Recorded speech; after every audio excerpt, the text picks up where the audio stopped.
We'll stop by India on our way to Tokyo to meet Keerthi. So I am from India. Right now I am in Japan. Fortunately, I'm not going anywhere because of this pandemic. Yeah, I am learning a little bit of Japanese, so that keeps me busy. I try to do one lesson a day, which is kind of hectic, but I like it that way. And other than that, I try to write a little bit. So I've always been into writing, but I never thought, I don't know, I never considered it to be a hobby. But then in my last year of college, there was this course. So the homework of that course was to write a blog. So after writing that blog, that course just went on. But I still kept the blog, and then I just, whenever I wrote something, I used to just keep it in the blog as well. So after I graduated and I came here to Japan, I got a little bit more free time, especially during work when there is like a burst of break and I just want to get away, but you can't physically go anywhere else to get away. So I just used to get away into this blog and then just write whatever I wanted to write. So last year I was not very regular with my blogging, but still I used to write whenever I felt like it. But now I feel like I should do it a little bit more regularly because it makes me happy, and I don't know, I don't really know what my passion is anymore. I'm not sure. So I feel like maybe pursuing the writing part, writing a little bit more regularly, like once a week or once in 2 weeks, will help me to clear my head. And because it's very difficult to be with yourself and think, for me it's a little difficult to focus on something alone nowadays. So yeah, I do feel lonely. I think it's totally normal to feel lonely. So when I was a child, like since I grew up in a family and I also had a lot of extended relatives, so there was rarely any time in which I was lonely or I was alone. Like even if I was alone, like actually in my community sometimes children, they don't prefer children to be traveling alone or doing anything alone, so it's considered more safe when you're with somebody that you know. That is true universally also, right? So in my childhood I was not lonely that much, but after going to work, that's when I actually got to experience what it is to be alone. So in the beginning it was kind of weird to feel lonely, but later I kind of got used to it and I started to enjoy my own company. And I think being lonely is good sometimes because it helps you to understand yourself better. So you think about what you really want from life. And um, yeah, I figured out that like I like to write, and when I'm alone, my thoughts kind of go in a particular direction. So I learned a lot about myself. And sometimes when somebody is being mean to me, I kind of feel like a bubble of silence is like covering me, and then I feel like I cannot get out of it. That's a scary kind of loneliness. I don't like that loneliness, but I have experienced it before, and I think that those kind of not so good experiences are also important in life because they help you to appreciate the good times, like I know what it is like to be lonely. So next time when I'm with my loved ones and when I'm with my family, even if we're not saying anything, we're just hanging out in the living room, and even if everybody's looking at their phones and we're just fed up of talking to each other, even then, like just sharing the physical space with all those people, that's a really nice feeling. And because I have been through loneliness, I know that it's a nice feeling, and I know that I should not take my loved ones for granted because of this loneliness. So this is my experience with feeling lonely. So there are so many things that I always want to change in my life. So I believe that there are things that you can change, like there are things that are in your control and there are things that are not in your control. So you cannot try and change the things that are not in your control. So every year I try to, like, I've just started this like recently, but still I try to make goals and try to achieve them within a year. But I did that for 1 year, and then I realized that in that list there were many things that actually I cannot change. Only somebody else has to like inculcate that change for me, and I will also get the effects of it. So such things cannot be changed, and I don't think it's good to like even set a goal that such a thing should be changed, because you cannot do anything about it. So um so what will I change about the way I'm living right now? So there are so many things that I constantly think about changing, and I will list a few of them, but they are not in any kind of um, order of importance. So when I read this question, the first thing that came to my mind is sustainable living, right? So I want to be able to live slightly more sustainably, but it is so difficult because even though I know deep down that I don't need a lot of materialistic things, I still crave for them. So I have this kind of feeling of missing out. So I end up buying some things that I don't really need. So it's really hard to live sustainably, and I really salute people who do that. And I try to do so, but it's difficult. So I would definitely want to live more sustainably in terms of the products I use, in terms of my lifestyle, and yeah, in terms of everything actually, be more sustainable. That is something that I would want to change in my life. And the second thing is, I have some not so good habits, like in terms of my sleep cycle. I would totally want to improve that. It's totally on me, so I would like to do that. And the other thing is like staying in touch with my loved ones, and at the same time keeping the toxic people out of my life. So some people I know they are not good for me, but sometimes uh, I end up chasing them. That's not good. I know it's not good, so I want to change that.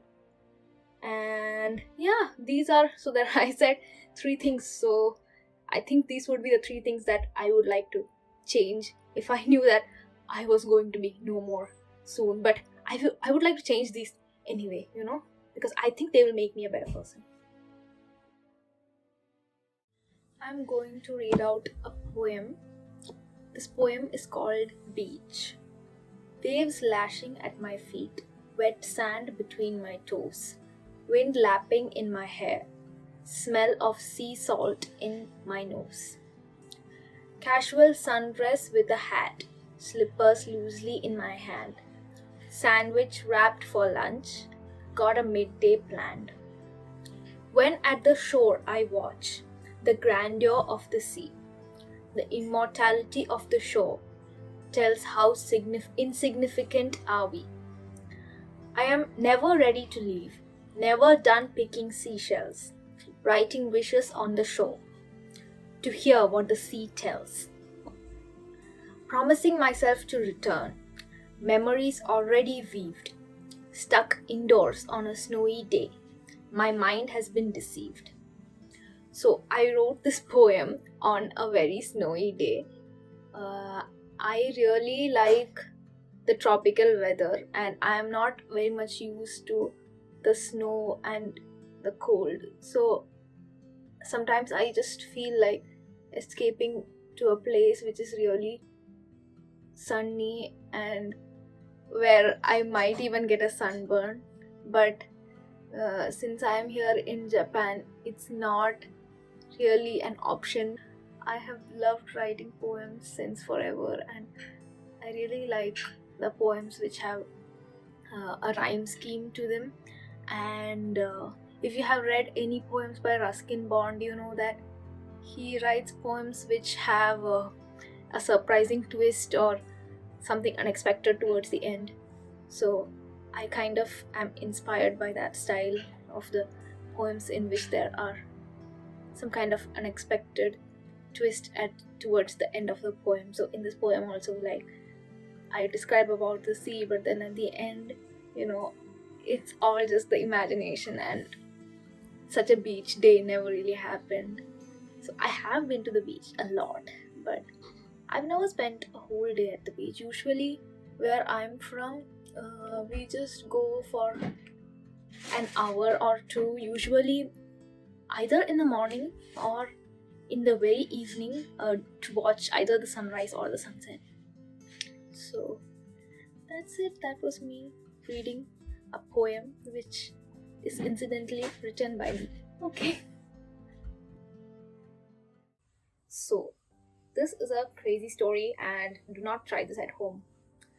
So, it's a little bit of a flashback, and I think I was around 16 or 17 years old, and I was traveling in a train. It was at night, and it was around, I think, a 3 hours journey, and I was going from my school where I used to stay in the boarding to my home for like a long weekend or something. So usually what happens is my dad picks me up at the railway station. So he will be standing there at the platform, and where I'm from in the train, especially at night, and no, even in the day also. So basically in the train there is no announcement that says that the next station is so and so. So usually what you have to do is you have to, when you are supposed to get off, you should stand at the door or near the window, and then just make sure that the place where you're getting down is the place that you are supposed to get down, because there's no announcement.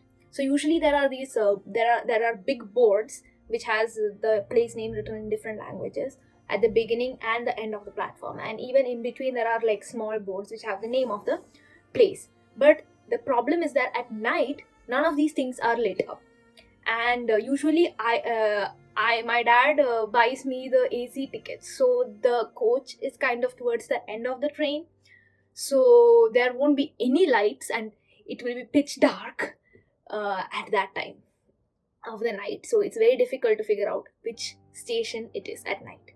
So usually what my dad does when I am reaching at night is, in the railway station, when the train is about to come, there will be an announcement saying the train so and so will be arriving shortly. So when that announcement comes, dad calls me up and he says, okay, I got the announcement, so the next stop is where you have to get off. So this time what happened, everything was the same, and then my dad called me and said, next stop you have to get down. So I was like, okay, and then I got off and everything was dark, and so I just thought maybe my dad is standing somewhere far away because I cannot see him. But anyway, I called him, and then I called him, and the train started leaving from the station. So he picked up and he was like, what happened? And then I said, I already reached. And then he was like, no, you have not reached. The train is not at our station. I think the train has stopped at the station before our station. And then I am like, what? Okay. And then I cut the call. And the train was already moving. So I didn't know what to do. And I had a bag also in my hand. So I tried to get back on the moving train. And there was a guy. So I was not thinking. I just thought that I have to get back on it anyway. And I don't know. Even though I learned a lot of physics, somehow that physics part of my brain shut down. And so there was this guy standing near the door. He saw me trying to get on the train, and then he just pulled me into the coach, and somehow I didn't get hurt, but it was a crazy experience. And next day, like when I told my dad and mom that this happened, like they were really scared. And yeah, at the end of the day, we are just glad that nobody got hurt, and I would never do it again. No, it's too risky to do it again. I have seen and heard and have experienced a lot of people criticizing other people because of the way they look, and I think that is not something to be joked about, because your physical appearance is not something you can change. You're just born with it, right? So if you joke about somebody's physical appearance, then it can scar them quite a lot, and it can deter them, it can demotivate them, it can make them feel like they're not good enough, or if they aim something they cannot achieve it just because of the certain way they look or even maybe the way, like if somebody has an accent, the way they talk, the kind of language, like what can I say, the nuances, or I don't know how to explain an accent, but yeah, all these physical outside features of people should not be something to be joked about. So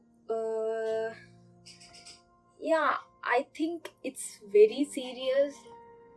um, so especially for children, right?